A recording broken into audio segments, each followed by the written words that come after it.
तर कलाकार मंडळींनी देखील शोभायात्रेत सहभाग घेतलेल्या ज्येष्ठ अभिनेत्री निवेदिता सराफ गिरगावच्या शोभायात्रेत सहभागी झालेल्या होत्या। त्यांच्याशी संवाद साधला आमच्या प्रतिनिधी तेजल खोत यांनी। आता आपल्या सोबत आहे निवेदिताताई।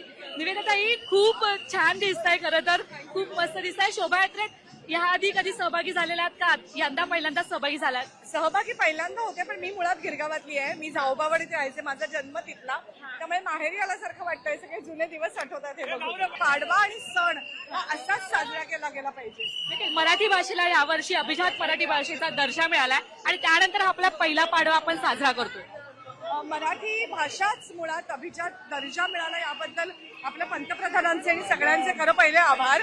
आणि इतकी भाषेची गोडी, एवढं प्रचंड साहित्य आहे, एवढी जुनी परंपरा आहे त्याच्यामध्ये मराठी भाषेची, संत साहित्याची, संत वाङ्मयाची, तर त्यामध्ये थोडंसं ट्रान्सलेशन होतं इतर भाषिकांपर्यंत पण पोहोचावं असं मला वाटतं।